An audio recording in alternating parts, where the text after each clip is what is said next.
This is Dust, Documents and Diamonds, a podcast about history, researching history, and the joy of finding diamonds when we search the archives for the dust of past lives. What can we know about things before they are named? The genetic quirk that causes Down syndrome must have occurred long before Jerome Lejeune identified it. Similarly, Williams syndrome or autism or dyslexia presumably existed before they were defined and diagnosed. They were defined, after all, because they were observed. But discovering the history of the people who lived with such conditions in times when the language used to talk about them was different is a complex business. When you glimpse such things as mental illness or learning disabilities in the documents which encode the voices of the past, you're hit very powerfully with that sense that people were so different then, and yet the same. And that they were the same, and yet so different. It's one of the things that stays with you from the biography of Elizabeth Cary, Lady Falkland, who lived from 1586 to 1639. It was written by one of her daughters. Elizabeth Cary was a noblewoman in early Stuart England, who caused something of a stir when she became a Catholic in 1626. She was also a writer, and in recent decades she has achieved some prominence, at least among literary scholars, as a woman writer in early modern England. Her Tragedy of Mariam and History of Edward II have been studied as literary, political, and religious works. The life written by her daughters is, of course, one of the most important ways in to understanding Elizabeth Cary, alongside her writings and her letters, of which quite a few survive. And it's in the life that we come up against those questions I began with. The Lady Falkland, Her Life, was written by a Catholic nun about her mother, who was a Catholic convert, in Protestant England. It both is and is not a saint's life. That is, in some ways it's written like a saint's life to show that its subject was holy, and it uses some of the familiar patterns that seem common to that genre. But it's also problematic as a saint's life. It doesn't show Lady Falkland straightforwardly as a saint. Brimming through are the difficulties, the peculiarities, the problems of her life and character and relations with her daughters. It's so much more, in a way, than a tribute to blameless virtue. But first, a bit about the biography itself. It is a manuscript now preserved in the departmental archives at L'Île du Nord in France. But it came from the convent of English nuns at Cambrai. This was one of many religious houses founded by English Catholic women who wished to follow a vocation as nuns, but who could not do so in Protestant England. Rather than simply joining foreign convents, they founded specifically English convents in mainland Europe. These communities always aspired to return to the home country that almost all their members were born in, and come the early 19th century, many did so. In that convent at Cambrai, 4 of Elizabeth Cary's daughters, who converted after their mother did, became nuns: Mary, Lucy, Elizabeth, and Anne Cary. One of them wrote the life. The manuscript doesn't make clear which, but scholars have concluded that it was Lucy Cary, who as a nun was called Dame Magdalena. Later, Mary Cary, called Dame Clementia, and their brother Patrick made various notes in the margins of the work, and also possibly deletions. There are some passages which have been crossed out, although they are still legible, and this may have been done by Mary or Patrick.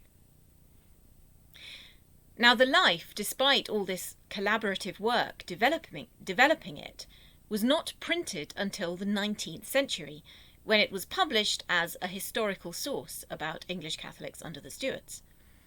So it may be that for the Cary siblings its purposes, emotional, spiritual, and memorial, were personal. The manuscript has been edited by the foremost scholar on Elizabeth Cary, Heather Wolfe.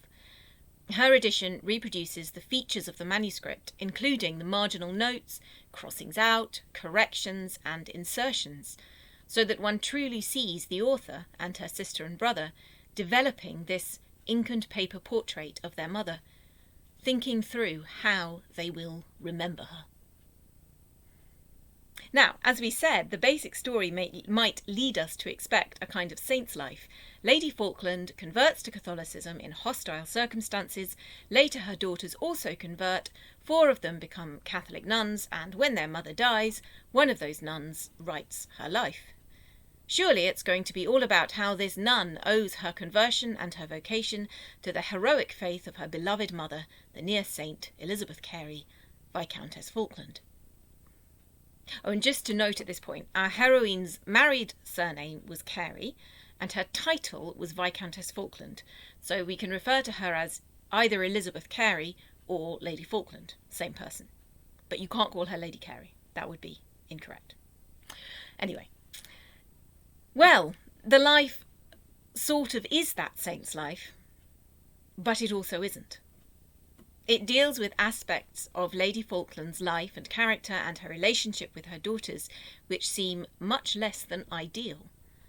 I'm going to look at some of these and how and why the life written by her daughter records them. First of all, the biography states explicitly that Lady Falkland suffered from melancholy. We would probably now call this clinical depression, but melancholia was a recognised condition in the 17th century. One passage in the life suggests how acute this could be.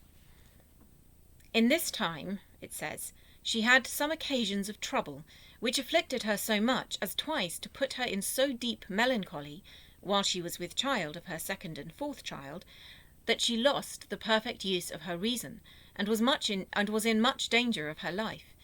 She had ground for the beginning of her apprehensions, but she giving full way to them, which were always apt to go as far as she would let them, they arrived so far as to be plain distractedness. Distracted, mad. This passage is actually crossed through in the manuscript. Did Lucy Cary, or one of her siblings, decide that it was not accurate, or that it was too extreme to share with any possible reader? Yet the passage remains legible, caught between what the writer is prepared to avow and what she is confident of disavowing. We have to remember, of course, that although a daughter is quite a close source, she cannot have been a witness to a fair bit of what she records. What Lucy Cary writes about Lady Falkland's childhood and early married life must come from other sources. Perhaps her grandmother, who died in 1629, perhaps her father, Lord Falkland, to whom, as we shall see, the Cary girls were close. But as well as the passages which speak of Lady Falkland's struggles with depression or melancholy, there are descriptions of what her biographer clearly sees as peculiar behaviour and which hint at something else. I don't know whether it struck other scholars this way, but I wonder whether Elizabeth Lady Falkland would now be called high-functioning autistic. Of course, one can't get carried away with long-distance pseudo-diagnosis, but nor can one wholly ignore these suggestive details. For example, Lady Falkland was clearly highly intelligent, and this sometimes came out in a pursuit of single interests to the point of obsessiveness. As a child and young girl, she reportedly taught herself French, Spanish, Italian, Latin, and Hebrew. She even, we're told, learnt also of a Transylvanian, his language, but never finding any use of it, forgot it entirely. This fascination for languages enabled her, as an adult, to make several translations of foreign works into English. Elizabeth Cary also read avidly as a child. Apparently, she spent her whole time in reading, to which she gave herself so much that she frequently read all night. Trying to limit this, her mother forbade Elizabeth to have candles at nights, whereupon the servants, we're told, let themselves be hired by her to let her have them, selling them to her at half a crown apiece, and in this fashion was she in debt £100 afore she was 12-year-old. Scrupulously, Elizabeth paid all these debts on her wedding day. Her daughter wrote, This will not seem strange to those that knew her well. We're also told of her unusual disinterest in dress. Dressing, that is, dressing fashionably, was all her life a torture to her, yet because her husband would have it so, she willingly supported it, all the while she lived with him, in her younger days, even to tediousness. But all that ever she could do towards it was to have those about her that could do it well, and then endure the trouble. For though she was very careful it should be so, she was not able to attend to it at all, nor ever was her mind the least engaged in it, but her women were fain to walk round the room after her, which was her custom, while she was seriously thinking on some business, and pin on her things, and braid her hair. This went with difficulty in assimilating social convention. Her fashion was in nothing graceful. Her neglect, through forgetfulness, of all customary civilities was so notable that it was passed into a privilege. Her heedlessness in this was so gross that she has divers times come to see such as she respected most, and being come into the room, has so wholly forgotten them as never to mark them. Lady Falkland also, according to her daughter, could not remember faces. She scarce knew any but those she conversed with daily, when she did not see them in the same place she was used to see them, and that a short absence did make her quite forget their faces, not them, whom she knew exceeding well. The only exception to this, apparently, was the king. She has been observed never to have forgot his presence, though she hath had occasion given her, and by his majesty, to make her mistake or forget herself a purpose to try her. So her inability to recognise faces was, notorious at the royal court. But this ability to always recognise the king is attributed to the power on her mind which the high duty she owed the king had on Lady Falkland. And that, of course, is a beautifully Catholic loyalist line. Now, if Lady Falkland was what would now be called autistic, this may partly explain the melancholy described. The difficulties autism gave her in functioning according to social expectations, and the hindrance to her emotional relations with others, caused distress which led, at its deepest, to profound depression. For one of the things which comes through in this biography is the strained relationship between Lady Falkland and her beloved daughters. The passage I talked of earlier, which describes Cary's most acute depression, actually continues thus. She at first gave the more way to it at those times, thinking her husband would then be most sensible of her trouble, knowing he was extraordinary careful of her when she was with child or gave suck, as being a most tenderly loving father. One of those times, for 14 days together, she eat nor drunk nothing in the world but only a little beer with a toast, yet without touching the toast, so as being great with child and quick, the child left to stir, and she became as flat as if she had not been with child at all. Yet after coming out of her melancholy, the child and she did well. Although Cary is not blamed for her melancholy, and the biography emphasises many times her concern for her children's welfare, it's hard not to notice that Lady Falkland's failure to care for her unborn child is placed right next to an assertion of Lord Falkland's great affection for his children. In another passage we are told, in a description of Lady Falkland's parenting, that to her husband she bore so much respect that she taught her children as a duty to love him better than herself, and though she saw it was a lesson they could learn without teaching, and that all but her eldest son did it in a very high degree, it never lessened her love or kindness to any of them. And later we are told that, having been left young by her, as they had the whilst had from their father the care of both father and mother, so they paid to him the love and respect due to both. Lucy Cary is fairly frank, then, about the reality that the Cary children got on better with their father than their mother, although she and 3 of her sisters ended up following their mother's religion. In a sense, given how deeply confessional rivalry was capable of dividing people, the biography is an attempt to work through that paradox.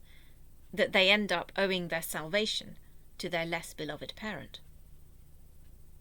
Now, I'm now going to turn to that episode because the central story of Lady Falkland as mother is, of course, the narrative of her daughter's conversion. By becoming a Catholic in 1626, she had technically committed treason. No one, however, expected her to be charged with any such crime. For form's sake, King Charles I did place her under house arrest for a few months. In fact, she got more grief from her husband over her conversion than she ever did from the king or from enforcement of the law. Lord Falkland refused to see her and even deprived her of money for some time. He also refused to allow their children to live with her. Lord and Lady Falkland were, however, later reconciled, and she was with him when he died due to a hunting accident in 1633.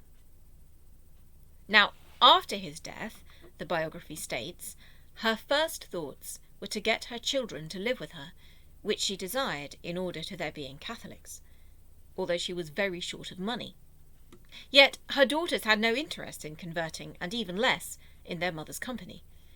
It turned out, paradoxically, that she had to promise, quote, not to speak of religion to them till they should desire it, in order to get them to come.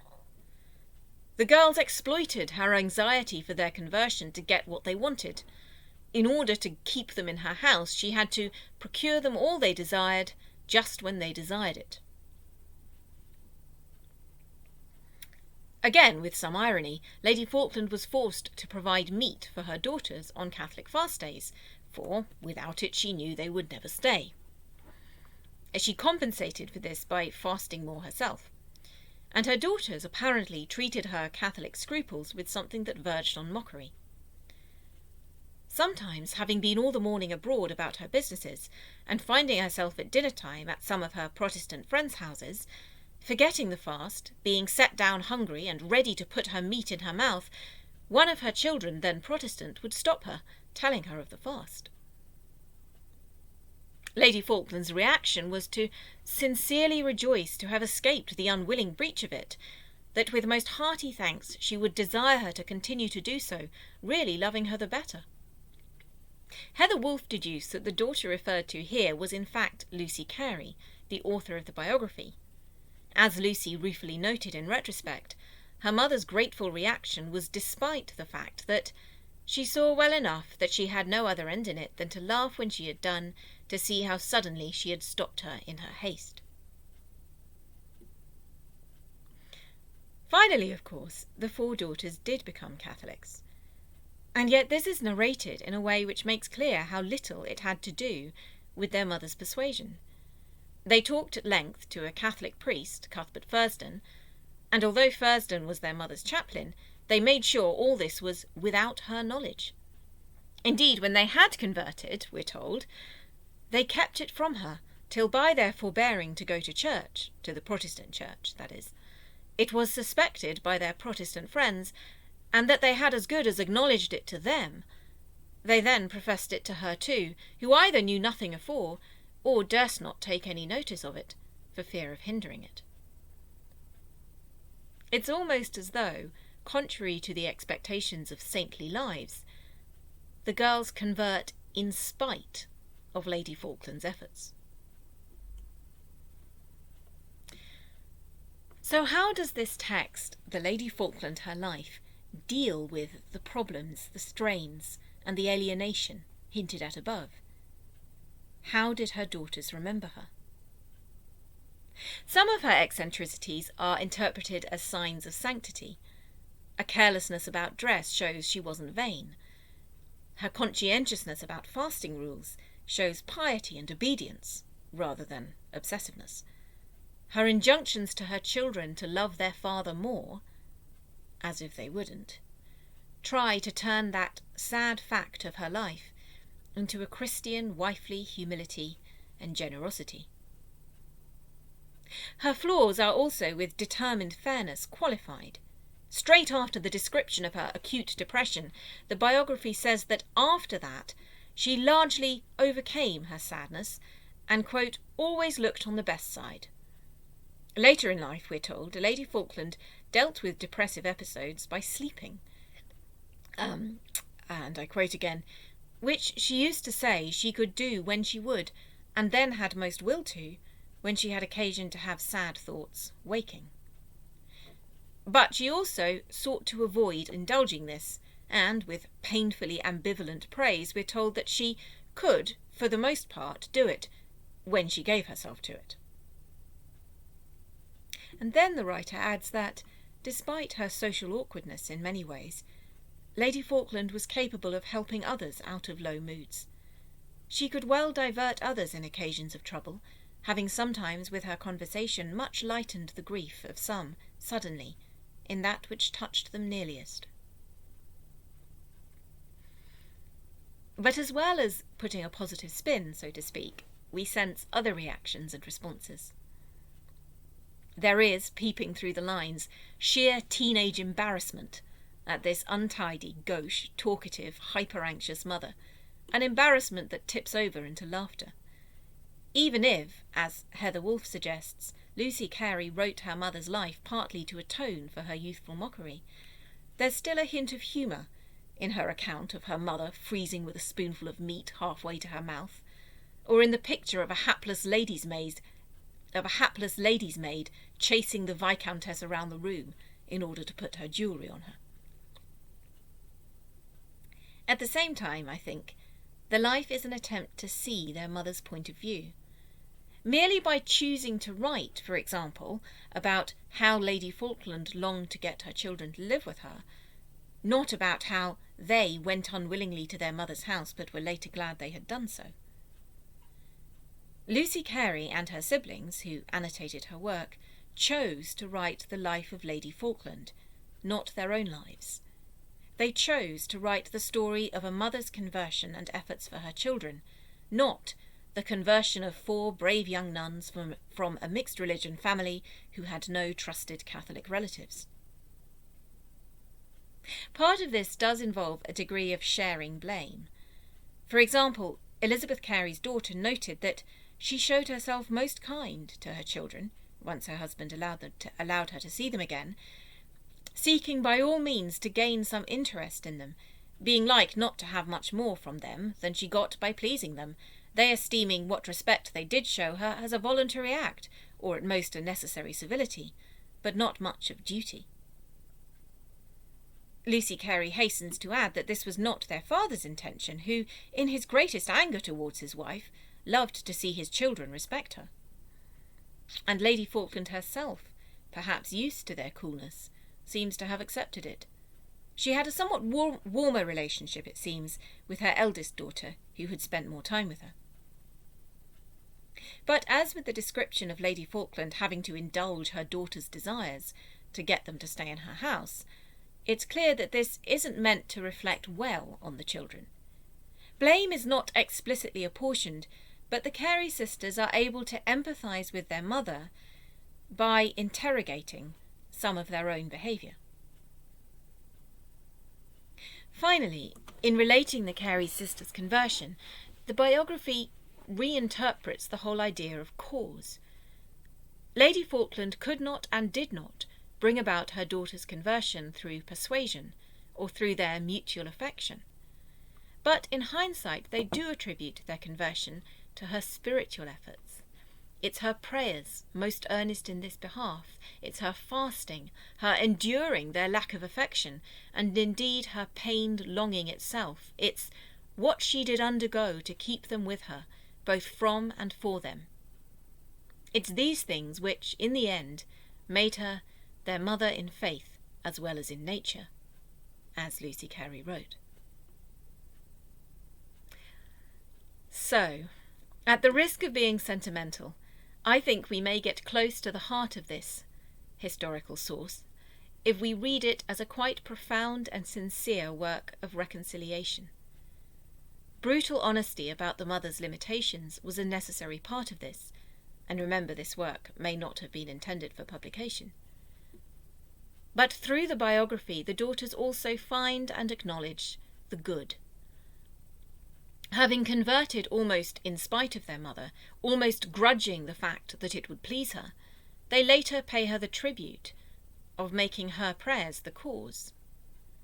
They also appreciate that she had basic goodwill. There was no abuse and no malice in her. Lucy Cary and her sisters find a way to see Lady Falkland as the good mother she longed to be.